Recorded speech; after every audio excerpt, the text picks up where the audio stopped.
Hi guys, this is Vitaly with AFT Dispatch and A2C Logistics, and in today's video, I'd like to talk to you about why trucking industry experts are optimistic about 2021. Now, before I get started, I'd like to ask you to please like the video, be sure you subscribe to our channel and hit that notification bell so you never miss a single release of our videos, where every Friday we talk about something that could benefit you in your trucking businesses, in your trucking careers, as well as cover the loads we've successfully booked for our customers, consisting of leased on owner operators and carriers operating under their own MC authorities, running under our truck dispatch services. So thank you for the likes, guys.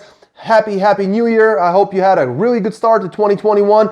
And let's be real, we had an unprecedented 2020. The majority of the year, minus the first part of the year, has been absolutely fantastic, with fantastic rates for truckers all across the country. And it looks like 2021 is looking for a very solid start. And at least analysts are expecting it to continue through at least the middle part of the year. So we have that to look forward to. The companies that are, or I guess I should say, the sectors, the sections of the trucking industry that are expected to see gains are going to be your final mile delivery. So finally, hotshots, LTL, box trucks, straight trucks, all of those guys are going to finally get a little bit of a break, because it's been a very difficult past few years for those guys, to be honest. Home building is expected to also see some gains, as well as the medical sector, besides deliveries of the vaccine, which are only really being carried by the major carriers such as UPS, DHL, and FedEx, but smaller companies are also jumping in and helping out those companies with some of the overflow. Now, services and manufacturing are expected to see a comeback. Now, those of you who followed this channel for some time, you might remember a video where we talked about that traditionally most of the consumer spend was always spent on services. Now, in 2020, most of that money was spent on products, and now services are making a comeback, take another piece of the pie. Now, more trade is also expected with Asia, Europe, and Mexico, although it remains to be seen what's going to happen with the new presidential year just barely starting out in a couple weeks from the time that you see this video. Now, capacity constraints and in high volume freight demand have been a blessing and a curse. It depends who you ask. So when you have those combined together, generally speaking, it's a good thing for drivers, because company drivers usually get a pay increase, and that's what they can expect. So those of you guys who are company drivers should likely expect a nice pay increase in 2021. And they're actually saying that this is expected to go through 2022. So all good news for truck drivers across America, especially company drivers out there. And this is going to benefit all owner operators and carriers as well, because higher paying freight rates are going to settle in their bottom lines at the end of the day, and those who are in carriers who have company drivers are going to have the funds in order to be able to reallocate those funds and get them over to their drivers, who are the ones who are the reason why they're able to make money at the end of the day. So there's that, and then there's also the driver shortage, right? Nothing has actually changed in that respect. There have been some law changes recently in one of the videos that I made not too long ago about training and what was being allowed in different states. And this is a problem that will continue going on for a long time. There have been problems with DMVs. They've had to make appointment-based changes in order to be able to meet the demand with the pandemic, and to limit crowding inside their buildings. CDL schools have been having a hard time producing enough qualified candidates out there. And on top of everything, in 2020 there were 46,000 drug violations as a result of the Drug and Alcohol Clearinghouse. And what's interesting is that of those 46,000 drug violations, only 4,400 returned back to work. So obviously there's another hit, and it's only going to benefit those of you guys who don't do drugs and kind of keep it clean. They're also, since we're on the subject, hair follicle drug testing is, possibly going to move forward. Now, at this time, they're talking about having to, basically certify or qualify those drug tests with still doing a urine analysis, which kind of defeats the purpose. But they are trying to get rid of that and to allow hair testing to be another viable option. There are expectations of more fuel hikes or tax hikes, which can be seen in gas and diesel. And, some states have already put that into effect back in 2020 towards the latter part of the year. And this is expected to continue through 2021. So some of your money is going to go towards that. And there is talk of a $1 trillion infrastructure plan that's potentially going to be spent through improving our highways and roads, et cetera, bridges, tollways, through 2021, but that's all in talk phases right now. But maybe that's why they're talking about fuel tax hikes, because they're going to have to find a way to tax the consumers, to tax taxpayers basically, in order to cover those expenses. And finally, tort reform for nuclear verdicts. Those of you who might remember a video not too long ago, I'll leave a little card up here. Definitely watch that video. It was a very popular one. Was talking about them wanting to increase minimum insurance requirements to $2 million for auto liability coverage, which would obviously wreak havoc throughout the industry. But the reason for it was because there were these nuclear verdicts of millions or sometimes hundreds of millions of dollars being basically given to the folks who were hurt in the trucking accidents. And it lately has been found that some of these guys haven't been really paying, haven't been playing a clean game, because they found that plaintiff attorneys and doctors have been working together in order to inflate the cost of medical care in order to be able to get more money during the court proceedings. But, we shall see where the year is going to take us. Hopefully it's good things, but hang out for a second. I'm going to switch the camera. We're going to look over loads we've successfully booked for our customers. And if you haven't liked the video yet, please hit that like button. See you in a moment. Welcome back, guys. Let's take a look at some of these loads. I am very happy to report that this has been a fantastic start to the new year, as you'll see through the loads I'm going to talk to you about in just a moment. Indianapolis, Indiana, going to Aurora, Colorado. This is a reefer freight, 40,000 pound loads of freight of all kinds, 1,076 miles booked at $4,000, which is $372 per mile. Then Center, Colorado to Janesville, Wisconsin, 40,000 pound loads of bulk potatoes, 1,189 miles booked at $3,000, which is $252 per mile. Then Belgium, Wisconsin to Troutman, North Carolina. It's 43,000 pound loads of passion fruit juice, 855 miles booked at $3,700, which got them $433 per mile. These guys ran for a week, ended up grossing $10,700 during that period, ran 3,120 miles with an average of $343 per mile. Absolutely beautiful. Did an excellent job. Only 3 loads that they ran. Excellent miles, finished off, and used their hours in a very good way. Almost $11,000 in gross income. Excellent job. Next, we have some more reefer freight coming out of Little Rock, Arkansas, North Little Rock, Arkansas, going to Greencastle, Pennsylvania, 38,000 pound load of frozen food, 1,000 miles on a dot, $3,500 booked, which is $350 per mile. Then York, Pennsylvania to Knoxville, Tennessee, 26,000 pound load of pharmacy supplies running at 70 degrees on the reefer, 540 miles booked at $1,600, which got him $296 per mile. Then Clinton, Tennessee to Terre Haute, Indiana, 40,000 pound load of non-hazmat chemicals, a dry load, 416 miles booked at $1,250, which got them $3 on the dot. Then Taylorsville, Illinois to Mason City, Iowa, 1,800 pound load of high-end Black Angus aged beef, very light load, 407 miles booked at $2,000, which got them $491 per mile. Then we have Angona, Iowa, going to York, Nebraska, 43,000 pound load of agricultural supplies. It's a dry load.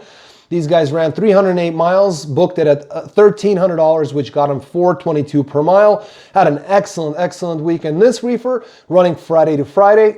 Back home on the weekend, living in Nebraska, these guys ended up grossing $9,650, ran 2,671 miles at an average of $361 per loaded mile. And here's the kicker. These guys were going step by step, went back to Nebraska where they live, and got some really excellent rates on the East Coast and ending up back in the Midwestern section. 361 per mile average loaded. 331 per mile with deadhead included, because they got only 243 miles of deadhead throughout the entire week. Excellent job.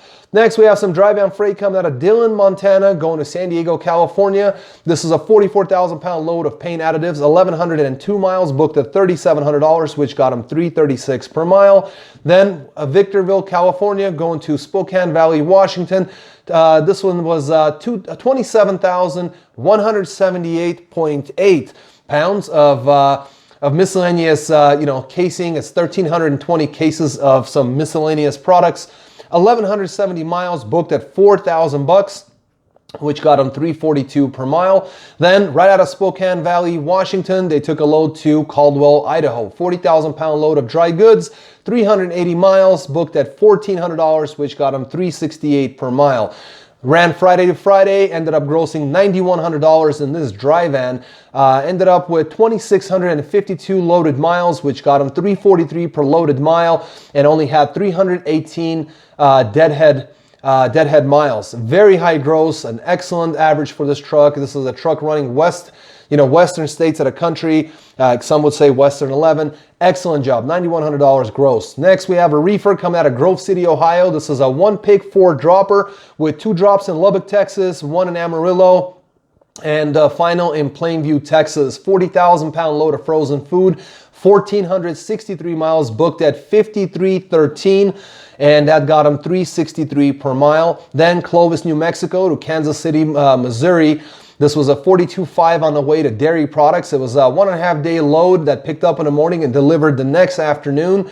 713 miles booked at $2,500, which got them $351 per mile. Then Kansas City, Missouri, going to Omaha, Nebraska. No deadhead there. We're looking at 10,000-pound load of chilled meats. A load, to get this driver home. Only 185 miles booked at $800, which got him $432 per mile. Ran Friday to Friday, got home on time, grossed $8,613, ran 2,361 loaded miles with only 94 deadhead miles, and it's $365 per loaded mile and $350 per mile with deadhead included. Top rates for this reefer. This is absolutely fantastic. I mean, nothing under $3. In fact, nothing under $350. Excellent job, guys. Next, we got another reefer coming out of South Holland, Illinois, going to Fall River, Massachusetts. This was a 42,000-pound load of food at running at 32 degrees, 965 miles booked at $4,500, which is $466 per mile. Then they did a 2-pick 1-dropper out of Fall River, Massachusetts. Same same location, no deadhead. Going to, and the second pick out of Lakeville, Massachusetts, going to New Stanton, Pennsylvania. This was a 12,000-pound load of frozen fish at negative 10 degrees, light load, 574 miles booked at $2,150, which got them $375 per mile. Then McKees Rock, Pennsylvania, going to Hattiesburg, Mississippi. 35,000-pound load of packaging materials, another dry load, 981 miles booked at 2,300 miles, dollars. Book, that's $234 per mile. These guys also did a good job this week. Friday to Friday, grossed $8,950 in gross. That's $355 per loaded mile. Excellent job. Ran 2,520 miles and averaged $355 per mile. Another reefer with absolutely amazing dollars. I mean, it pays to have a reefer. Certainly does. Next, we have a dry van team coming out of, looks like this is going to be a 2-pick 1-dropper coming out of Los Angeles, California, and Carson, California, going to Kansas City, Kansas. 40,000-pound load of mail, 1,645 miles booked at $5,800, which got them $363 per mile. Then Lee Summit, Missouri to Clearfield, Utah. 35,000-pound load of empty plastic cups. That's 1,086 miles booked at $3,400, which is $313 per mile. Then Idaho Falls, Idaho to Knoxville, Tennessee. 25,000-pound load of health and beauty aids. That's $1,878 on the miles, booked at $4,800. And that's $256 per mile. Finally, they took a load out of Knoxville, Tennessee. No deadhead, going to 2 drops in West Columbia, South Carolina, and Jacksonville, Florida. So 1-pick 2-dropper there. It's 550 miles, basically a straight through load, around 30,000-pound loads of mail once again. 550 miles booked at $1,700, which got them $309 per mile. Now get this team absolutely killed it. They went Thursday morning through Thursday night for a week of running, grossed $15,700 in gross income with $304 per loaded mile, and certainly top of the year gross for a team in this week. I mean, absolutely a great job. Almost $16,000 in gross. These guys ran 5,159 miles during that week. Finally, we're going to end with a dry van. This is a solo coming out of Barrett's, Montana, going to Columbus, Ohio. This was a 42,000-pound load of food, $1,844 on the miles, booked at $4,800, which got them $260 a mile. And it took a load coming out of Franklin, Ohio, going to North Glen, Colorado. This was a dry load of shingles, 44,000 pounds, 1,197 miles, booked at $3,600, which got them $301 per mile. And these guys killed it in a week with $8,400 gross on just 2 loads that they ran at an average of $276 per mile and ran 3,041 miles. An absolutely excellent rate for vans going west to east and going back to Colorado, making some really nice dollars for the week and hitting your mileage goals. Excellent rate. So a very good way to start the year. And if you're a carrier operating under your own MC authority, we could do the same for you. If you don't have your own MC authority and you're looking for a great clean operation for somebody you can lease under and bring your equipment and run with a really honest company, we do that as well. You can get more information by calling or texting us at 801-448-6363. You can also get more information on our website. Click the Learn More buttons, fill out the forms, and we'll get back to you. You also receive some informative emails and videos in your inbox. You can also go to the little chat box that you'll see in the little corner that'll pop up right now. And basically it'll ask you some questions, put in your email, your phone number, things like that, your name, and we will get back to you as well. So until next week, guys, thank you for your time. Stay healthy, be wealthy. Take care.